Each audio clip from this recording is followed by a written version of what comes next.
Welcome to the Scholarly Stars study platform. As you all know, we have completed chapter 8 of class 6 science. In this video, we are going to cover keywords of chapter 8.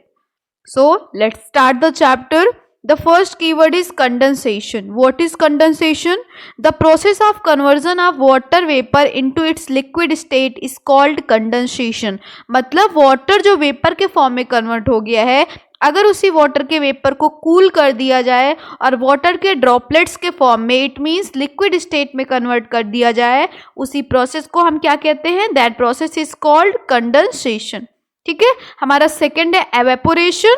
एक ऐसा process, the process of conversion of water into its vapour state is called evaporation. मतलब एक ऐसा process जिसमें हम water को water के vapour के फॉर्म में कन्वर्ट कर दें, that process is called evaporation.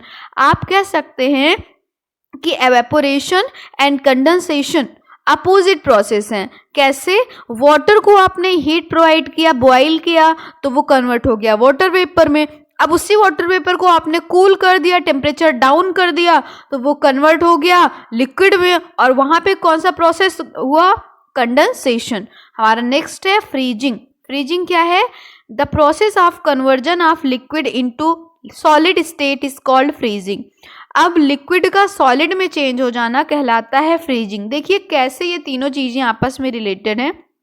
Suppose that आपने फ्रिज में वाटर रखा, वाटर फ्रीजर में आपने जब रखा तो थोड़े टाइम के बाद वाटर किस में कन्वर्ट हो गया? आइस में. तो वाटर का आइस में कन्वर्ट होना, दैट प्रोसेस इज फ्रीजिंग. अब आपने उस आइस को थोड़े टाइम के बाद बाहर निकाल लिया, आइस मेल्ट हो जाएगी और वाटर में कन्वर्ट हो जाएगी. तो आइस का मेल्ट होकर वाटर में कन्वर्ट हो जाना कहलाएगा कंडेंसेशन. लेकिन यही वाटर अगर आप हीट कर दें तो वाटर वेपर में कन्वर्ट हो जाएगा. तो जिस प्रोसेस के थ्रू वाटर वेपर में कन्वर्ट हो गया तो उसे हम कह देंगे एवेपोरेशन. अब हमारा नेक्स्ट कीवर्ड और फोर्थ कीवर्ड आता है gas. What is gas? Let's see. तो गैस एक ऐसा स्टेट ऑफ मैटर है, ऐसा स्टेट ऑफ मैटर का एक ऐसा स्टेट गैस है जिसका कोई डेफिनेट शेप नहीं होता है.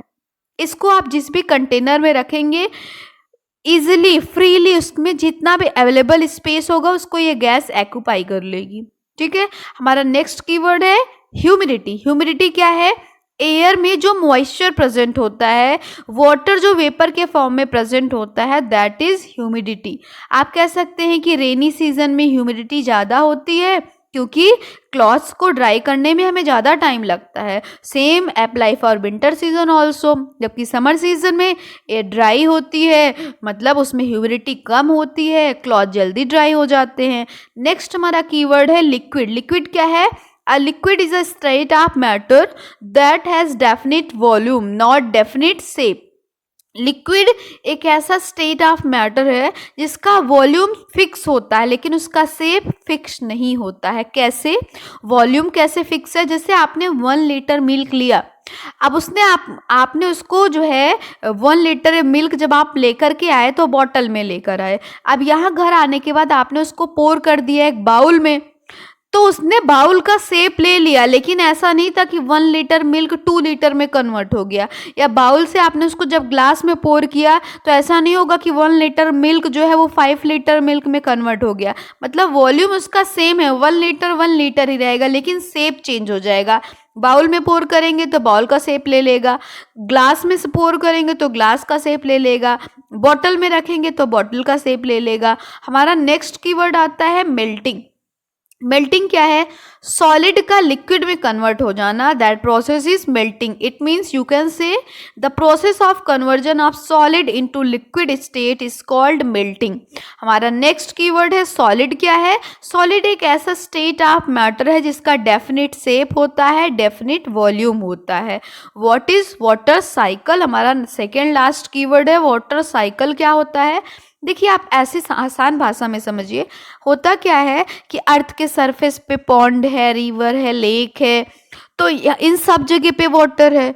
अब वो जब बहुत गर्मी का सीजन है, समर सीजन है, बहुत धूप है, तो सनलाइट वाटर के आउटर सरफेस पे पड़ेगी, सारे वाटर के मॉलिक्यूल्स इनसाइड तक हीटअप हो जाएंगे, और जब हीटअप हो जाएंगे, वार्म अप हो जाएंगे, तो वाटर वेपर के फॉर्म में एटमॉस्फेयर में चले जाएंगे. और एटमॉस्फेयर में जाने के बाद जब वो मेजोस्फेयर में पहुंचते हैं तो वहाँ पे टेम्परेचर डाउन हो जाता है, ये वाटर के ड्रॉपलेट्स में कन्वर्ट हो जाते हैं कंडेंसेशन के प्रोसेस के थ्रू, और फिर से ये कहाँ जाते हैं, वाटर के ड्रॉपलेट्स के फॉर्म में कन्वर्ट होने के बाद रेन के फॉर्म में ये अर्थ पे आ जाते हैं। तो देखिए अर्थ से गए कहाँ, एटमॉस्फेयर में, और एटमॉस्फेयर से वापस कहाँ आ गए, अर्थ पे। ये जो सर्कुलेशन हुआ, ये जो साइकिल कंप्लीट हुई, इसी को क्या बोलते हैं, वाटर साइकिल।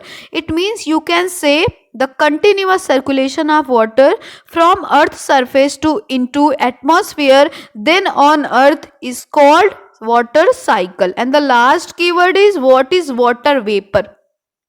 वाटर जब गैसेस स्टेट में होता है तो उसी को हम वाटर ना कहकर वाटर वेपर कहते हैं, क्योंकि वाटर गैस के फॉर्म में है।